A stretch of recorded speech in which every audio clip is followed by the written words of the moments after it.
Welcome back, students, to Pharma O Prep. In the last lecture, we studied the history of pharmaceutical microbiology and the contributions made by various scientists in the field. Now, today we will be concentrating towards the morphology and the ultrastructure of bacteria.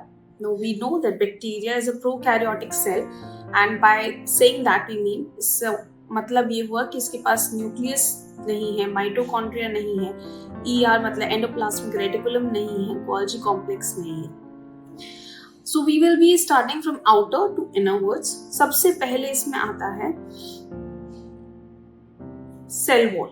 Now the outer layer cell envelope. Cell envelope जिसे कहते हैं, उसमें क्या क्या add होता है? Cell wall plus आपका cytoplasmic plasma membrane जिसमें प्रेजेंट होता है. तो सेल एनवेलप हम कह सकते हैं कि एक एनवेलप टाइप का है जो इंक्लोज कर रहा है प्रोटोप्लाज्म को.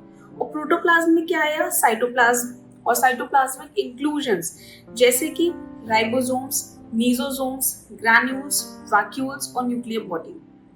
इनको थोड़ा सा हम और डिटेल में पढ़ते हैं. तो सबसे पहला और सबसे important part of bacterial cell हुआ सेल वॉल. इसका काम क्या किया है कि ये बैक्टीरिया को एक शेप प्रोवाइड करता है और सेल को एक्सपैंड होने से रोकता है कि एक्सपैंड होकर इवेंचुअली सेल बर्स्ट ना हो जाए. एंड अगर सेल ड्राई वेट अगर उसका लिया जाए तो it will be constituting a significant weight, dry weight of the cell. Mainly जो आपकी सेल वॉल है, आप देख सकते हैं यहाँ जो आपका फिगर आपको दिख रहा होगा, पेप्टाइडोग्लाइकन से बनी हुई है. ठीक है, the chemical composition is mainly peptidoglycan.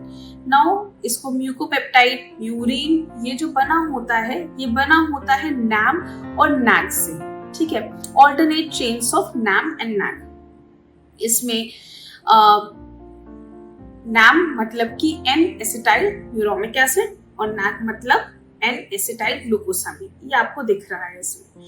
अब ये सारे पॉली अल्कोहल्स एम्बेडेड होते हैं जो कहलाते हैं टिकोइक एसिड. ठीक है, और जब ये टिकोइक एसिड लिपिड से बाइंड हो जाता है तो इसको कहते हैं लिपोटिकोइक एसिड. ये पेप्टाइडोग्लाइकन को साइटोप्लाज्मिक मेम्ब्रेन से जुड़ने में हेल्प करता है, उसको रिजिडिटी प्रोवाइड करता है.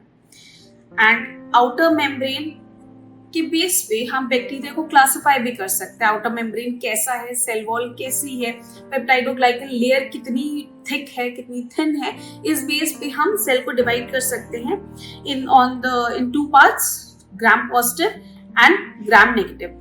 ग्राम पॉजिटिव को आप देख रहे हैं कि इसका जो पेप्टाइडोग्लाइकन लेयर थिक है और सेल के बाहर की साइड है, लेकिन ग्राम नेगेटिव में पेप्टाइडोग्लाइकन लेयर थिन भी है और सेल में एम्बेडेड है.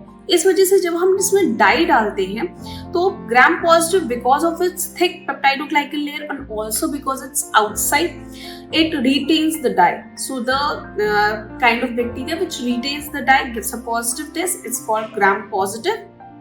एंड इसमें उसके बाद जो दूसरा बैक्टीरिया है जो डाई को रिटेन नहीं कर रहा है because of its thin peptidoglycan layer and also peptidoglycan layer अंदर एम्बेडेड है, उसको हम कहेंगे ग्राम नेगेटिव बैक्टीरिया. ओके, अब ये ढूंढने वाले साइंटिस्ट थे क्रिश्चियन ग्राम. तो इन्होंने इस बेस पे पूरा इसको नाम दे दिया ग्राम स्टेनिंग का प्रोसीजर उन्होंने निकाला. नेक्स्ट हम आते हैं प्लाज्मा मेम्ब्रेन पे. नाउ प्लाज्मा मेम्ब्रेन आपके सेल वॉल के बीच में और बाकी जो सेल के कॉन्स्टिट्यूएंट है उसके बीच में पाया जा रहा है, और दोनों में ही पाया जाएगा, ग्राम नेगेटिव में भी ग्राम पॉजिटिव में भी.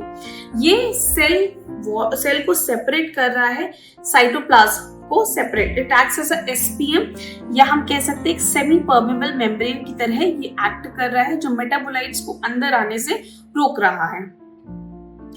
Then third is the cytoplasm. Okay, now cytoplasm is made up of a combination of colloidal system of organic and inorganic solutes. ठीक है, जो एक नॉमिनल अगर रेशियो हम देखें 4:1 के रेशियो में होता है, जिसमें सॉल्ट, प्रोटीन्स और सारे जितने आपके ऑर्गेनिक और इनऑर्गेनिक मटेरियल सारे इसमें होंगे. साइटोप्लाज्म में क्या होगा कि they are rich in ribosomes, DNA, nucleic. अब सब कुछ साइटोप्लाज्म में, तो साइटोप्लाज्म में राइबोसोम भी है, डीएनए भी है और न्यूक्लिक एसिड भी है. अब प्रोकैरियोटिक आपके जो इसके बाद हम आते हैं राइबोसोम्स पे. प्रोकैरियोटिक राइबोसोम्स, राइबोसोम्स नाम से आपको पता चलना चाहिए कि राइबोसोम हमेशा सेंटर होते हैं प्रोटीन सिंथेसिस के, ठीक है। अब यूकैरियोटिक का राइबोसोम जो है वो बड़ा होता है, 80s होता है, और प्रोकैरियोटिक का राइबोसोम 70s का होता है, जिसमें आप देखते हो 50 और 30s की सब यूनिट अटैच्ड है। सो